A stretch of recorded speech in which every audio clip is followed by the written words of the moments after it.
بسم اللہ الرحمن الرحیم۔ یوٹیوب کے جاوید القادری آفیشیل چینل پر جاوید القادری اپنے سامعین و ناظرین کی خدمت میں سلام عرض کرتا ہے۔ آقا نامدار صلی اللہ علیہ وسلم کی منظوم سیرت طیبہ کے بیان کے سلسلے میں ہماری گفتگو جاری ہے، اور اپنی پچھلی ویڈیو میں ہم نے جو بات بیان کی تھی وہ یہ کہ جب آقا نامدار صلی اللہ علیہ وسلم کو آپ کے دادا محترم کعبۃ اللہ میں لے گئے تو اس موقع پر زبان حال سے کعبۃ اللہ نے کس طرح بتوں سے خطاب کیا، اور پھر اس کے بعد ہم نے یہ گفتگو کی تھی کہ جب ابو لہب کی کنیز نے اسے اپنے بھتیجے کی یعنی آقا نامدار صلی اللہ علیہ وسلم کی ولادت کی خبر دی تو خوشی سے اسے آزاد کرتے ہوئے جس انگلی سے اس نے اشارہ کیا تھا، تو حضرت عباس رضی اللہ تعالیٰ عنہ کو جب خواب میں ملا تو اس نے بتایا کہ کس طرح ہر پیر کے روز اس انگلی سے ٹھنڈے پانی کا ایک چشمہ نکلتا ہے جس سے میں اپنی پیاس کچھ نہ کچھ بجھا لیتا ہوں۔ تو یہاں ہم نے گفتگو ختم کی تھی۔ اب ہم آتے ہیں کہ آقا نامدار صلی اللہ علیہ وسلم کی جو پرورش اور رضاعت ہے، یعنی کن کن بیویوں نے آپ صلی اللہ علیہ وسلم کو اپنا دودھ پلایا آپ کی والدہ ماجدہ کے علاوہ، تو اس پر اب ہم گفتگو کریں گے کہ محبوب خدا کی پرورش اور رضاعت۔ پہلے کچھ روز تو پرورش آپ کی آمنہ مائی نے اپنے ہاتھوں سے کی، پھر ثویبہ کو بھی صدقہ مصطفیٰ تھوڑا عرصہ یہ اعزاز حاصل رہا۔ ہاں مگر جن کو عرصہ تلک بالیقین اب یہ حاصل رہا ایک شرف دل نشیں، نام کی تھیں حلیمہ لقب سعدیہ تھیں بڑی بختور حامل عز و جاہ۔ تو اب ہم گفتگو شروع کرنے لگے ہیں کہ سرزمین عرب میں یہ دستور تھا، یہ رئیسوں کا معمول مشہور تھا، اپنی اولاد کی تربیت کے لیے جسم و کردار میں تقویت کے لیے۔ تو سرزمین عرب پر یہ ایک دستور تھا، ایک مروج وہاں کا ایک رواج تھا کہ جو بیویاں ہوتی تھیں دیہات سے وہ آتی اور مکہ شریف میں جو نئے بچے پیدا ہوئے ہوتے، نئے مولود ہوتے، انہیں اپنے ساتھ لے جایا کرتی پرورش کے لیے۔ اس کا مقصد یہ ہوتا تھا کہ ان کی تربیت اور پھر جسم و کردار میں تقویت انہیں ملے۔ شیر خاری کے ایام ہی میں انہیں بھیج دیتے تھے صحرائی اقوام میں، اس سے مقصود یہ تھا فقط جان جاں خوب ہو جائیں بچے فصیح اللسان۔ تو مقصود یہ ہوتا تھا کہ بچے ایک صحرائی ماحول میں رہیں، ایک دیہاتی ماحول میں رہیں، اور وہاں ذہنی اور جسمانی طور پر بھی ان کی پرورش بہتر ہوتی، اور پھر فصیح اللسان بھی وہ ہو جائیں، یعنی وہ زبان جو عرب کی زبان تھی اس پر انہیں اچھی طرح دسترس حاصل ہو جائے۔ ایک ماحول خالص جو ان کو ملے، وہ جو پوشیدہ جوہر ہے وہ بھی کھلے۔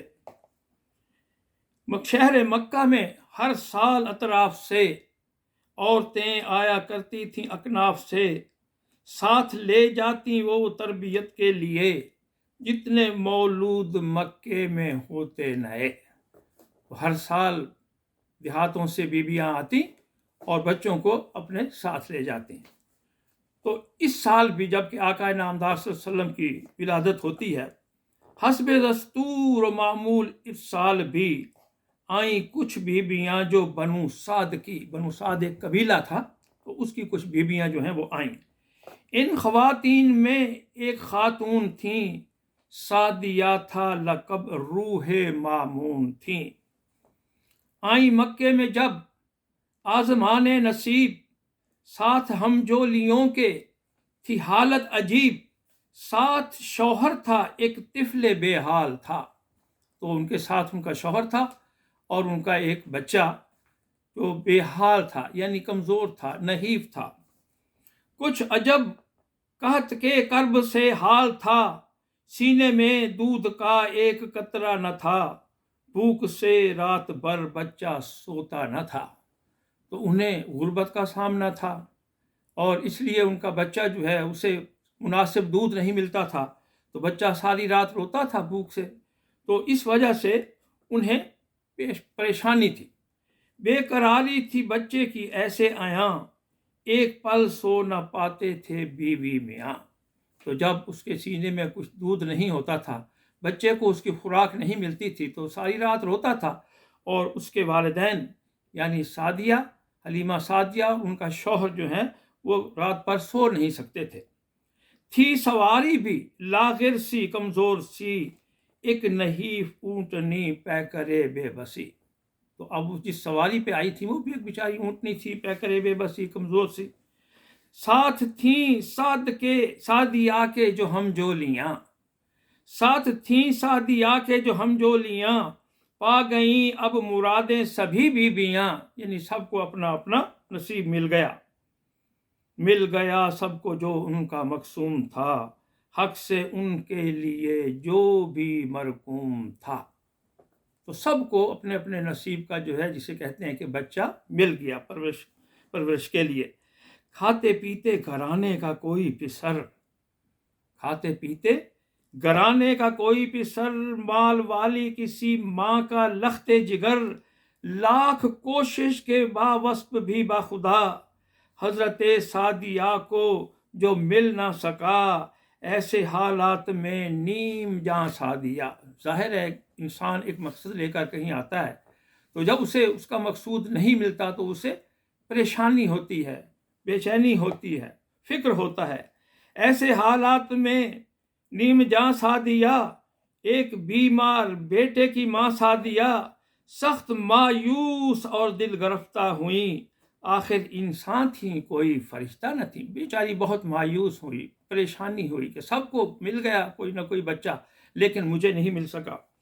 روح مضروب اور دل شکستہ لیے، سنیے، روح مضروب اور دل شکستہ لیے، آ گئیں صحن میں وہ حرم پاک کے، قلب اور ذہن میں ایک ہی سوچ تھی، ایسا لگتا تھا جیسے ہو جہاں پر بنی۔ تو یہی سوچے جاتی تھیں کہ پا گئیں سب کی سب اپنے من کی مراد، کہ سب کو ان کا مقصود مل گیا، ان کو ان کے من کی مراد مل گئی۔ میری آغوش لیکن نہیں خوش نیاد، مکہ سے ہاتھ خالی ہی جاؤں گی میں، کیسے سکھیوں سے خفت چھپاؤں گی میں، کہ میں مکے سے خالی ہاتھ جاؤں گی۔ سب کو تو ان کا مقصود مل گیا، پرورش کے لیے کسی نہ کسی کا بچہ انہیں مل گیا، لیکن میں خالی ہاتھ ہی کیا جاؤں گی۔ ان خیالات میں گم پریشان سی، خانہ کعبہ کے گرد تھیں گھومتی۔ تو انہی خیالوں میں کھوئی ہوئی، پریشان، بے چین، وہ گھوم رہی تھی کعبہ کے گرد، یعنی طواف کر رہی تھیں کہ سب کو ان کا مقدر مل گیا، لیکن میری گود ابھی تک خالی ہے، مجھے کوئی ایسا بچہ نہیں مل سکا۔ تو ایک پریشانی کے عالم میں، اضطراب کے عالم میں وہ خانہ کعبہ کا طواف کر رہی تھیں۔ ہم آج کی گفتگو یہیں ختم کرتے ہیں، انشاءاللہ اگلی ویڈیو میں ہم اس واقعے کو آگے بڑھائیں گے۔ وما علینا الا البلاغ المبین۔